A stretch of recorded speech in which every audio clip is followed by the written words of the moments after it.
Հունիսի 7-ի ընտրությունները պատմական են մեր պետության ու ժողովրդի համար։ Մենք չպետք է թույլ տանք, որ Բաքվում, Մոսկվայում, Բրյուսելում կամ Վաշինգտոնում որոշեն, թե Հայաստանում ով պետք է լինի ղեկավար եւ իշխանություն։ Այս որոշումը պետք է կայացնեն Երևանը, Գորիսը, Վանաձորը, Գյումրին, Մարտունին, Կապանը, մեր մյուս բոլոր քաղաքներն ու գյուղերը։ Վարչապետի պաշտոնին իմ առաջադրվելն ունի 3 նպատակ։ Առաջին՝ հաստատել մեր երկրում վերջնական խաղաղություն եւ ապահով ապագա։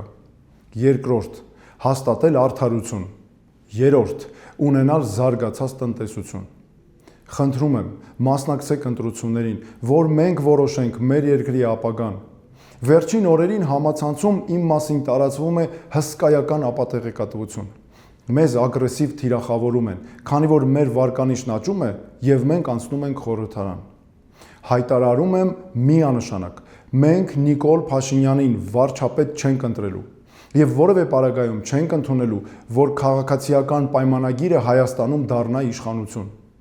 Նույնքան հստակ է նաեւ, որ վարչապետ չենք ընտրելու Ռոբերտ Քոչարյանին, իսկ Սամվել Կարապետյանը չի կարող զբաղեցնել այդ պաշտոնը սահմանադրական արգելքների պատճառով։ Ընտրություններից հետո մեզ համար որոշիչը լինելու է ոչ թե այն, թե ով որքան ձայն է ստացել, այլ այն, թե ով է կարող ստանձնելու Հայաստանի վարչապետի պատասխանատվությունը եւ ղեկավարվելու բացառապես Հայաստանի ազգային շահերով։ Այդ պատճառով մենք առաջադրելու ենք իմ թեկնածությունը։ Հստակ է նաեւ մեկ այլ բան՝ չի լինելու իրավիճակ, երբ մեր պատճառով իշխանափոխությունը տապալվի։ Հունիսի 7-ին գնացեք ընտրության։ Չպետք է թույլ տանք, որ մեր երեխաների, մեր հայրենիքի ապագան որոշեն վախը, ճնշումը կամ փողը։ Եթե ուզում եք, որ Ռուսաստանից կախվածությունն իջնի ու Հայաստանը գնա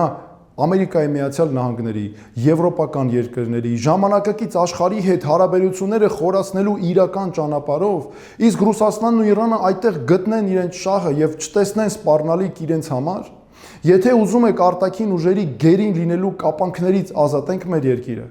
եթե ուզում եք, որ մենք դառնանք ոչ թե գերտերությունների հակադրության, այլ համագործակցության կետ, եթե ուզում եք իսկապես խաղաղ ապրենք ու մեր երկիրը ղեկավարեն իսկապես պրոֆեսիոնալները, ընտրեք մեզ 6-րդ համարի քվեաթերթիկը։ Այս ամենում մեր ազգային արժեքների թիրախավորում չի լինելու, քանի որ դրանք միջազգային պահանջներ չեն։ Հակառակը մենք միայն զարգացնելու ենք հայկական արժեքներն ու ինքնությունը աշխարհի բոլոր հայերով։ Ես եղել եմ Հայաստանի մարդու իրավունքների պաշտպանը, ձեր իրավունքների պաշտպանը, եւ իմ գործունեությամբ ապացուցել եմ, որ կարող եմ պաշտպանել Հայաստանի ազգային շահերը եւ քաղաքացու իրավունքներն ամբողջ աշխարհում։ Այսօր հանձն եմ առնում պաշտպանել Հայաստանի Հանրապետության իրավունքներն ու շահերը։ Հայաստանն ու հայ ժողովուրդը արժանի են ունենալու խոսքի տեր, պատասխանատու եւ հաշվետու իշխանություն։ Ընտրեք նրան, ով երբեք ձեզ չի խաբել, չի հարստացել ժողովրդի հաշվին եւ իր աշխատանքը նվիրել է մարդկանց ծառայելուն։ Հունիսի 7-ին գնացեք ընտրության, ընտրեք 6-ին, որ արդարությունը բերեք ձեր կյանք, որ վերջապես արդարություն հաստատենք մեր երկրում։ Քվեարկեք միասնության թևերի օգտին, քվեաթերթիկ համար 6։